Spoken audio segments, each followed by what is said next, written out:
اگر کسی سے کوئی گناہ ہو جائے تو توبہ کے ساتھ ساتھ مزید نیکیاں کرنے کا اہتمام بھی کرنا چاہیے، اس لیے کہ نیک اعمال چھوٹے موٹے گناہوں کے لیے خود بخود کفارہ بن جاتے ہیں۔ سیدنا حضرت عبداللہ ابن مسعود رضی اللہ عنہ کی روایت ہے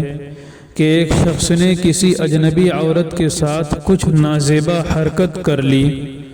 پھر اپنی غلطی کا احساس ہوا اور پیغمبر علیہ السلام کی خدمت میں آ کر عرض کیا کہ مجھ سے یہ غلطی ہو گئی ہے، آپ میرے اوپر جو چاہیں سزا جاری کریں۔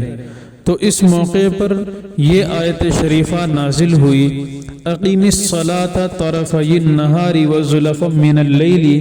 ان الحسنات یذہبن السیئات ذالک ذکری للذاکرین، کہ نماز قائم فرمائیے دن کے دونوں کناروں اور رات کے کچھ حصے میں، یقیناً نیکیاں برائیوں کو مٹا دیتی ہیں اور یہ یاد کرنے والوں کے لیے یاد دہانی ہیں۔ تو اس شخص نے سوال کیا کہ اے اللہ کے رسول، کیا یہ حکم صرف میرے لیے ہے؟ تو پیغمبر علیہ السلام نے ارشاد فرمایا کہ میری امت کے ہر اس شخص کے لیے ہے جو یہ عمل کرے۔ سیدنا حضرت عبداللہ ابن عمر رضی اللہ عنہ فرماتے ہیں کہ جب حضرت معاذ ابن جبل رضی اللہ عنہ سفر میں جانے لگے تو آپ صلی اللہ علیہ وسلم نے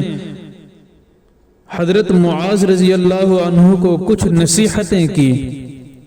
ارشاد فرمایا صلی اللہ علیہ وسلم نے، اعبد اللہ ولا تشرک بہ شیئا،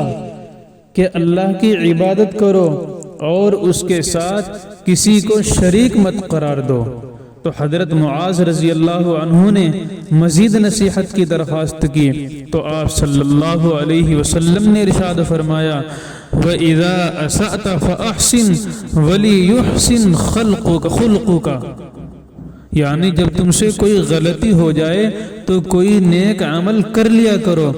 اور اپنے اخلاق اچھے رکھو۔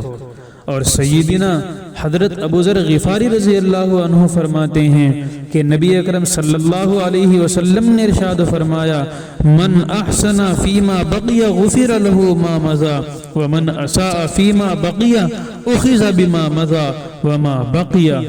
جو شخص اگلی زندگی نیکیوں کے ساتھ گزارے تو اس کے پچھلے سب گناہ معاف ہو جائیں گے، اور جو شخص مستقبل کی زندگی گناہوں میں گزارے تو اس سے اگلے پچھلے سب گناہوں کا مواخذہ ہوگا۔ اور صحابی رسول ابو طویل شبل الممدود رضی اللہ عنہ فرماتے ہیں کہ انہوں نے پیغمبر علیہ السلام کی خدمت میں آ کر عرض کیا کہ ایسے شخص کے بارے میں آپ کا کیا خیال ہے جس نے ہر طرح کے گناہ کر رکھے ہوں، کوئی گناہ چھوڑا ہی نہ ہو اور اس نے اپنی ہر خواہش پوری کی ہو، تو کیا اس کے لیے بھی توبہ کی گنجائش ہے؟ تو نبی اکرم علیہ السلام نے ارشاد فرمایا، کیا تم اسلام لا چکے ہو؟ تو انہوں نے عرض کیا کہ میں گواہی دیتا ہوں کہ اللہ کے علاوہ کوئی معبود نہیں، اور اس چیز کی گواہی دیتا ہوں کہ آپ اللہ کے رسول ہیں۔ تو یہ سن کر